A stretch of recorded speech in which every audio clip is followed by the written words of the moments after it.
So the last time I did a video on the ship was back in June of 2023, and the rest of the summer I was just busy doing my shark videos.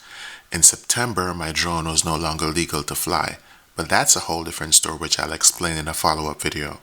In late November, my drone became legal again, and so I took to the skies to film MAS on December 9th. Enjoy!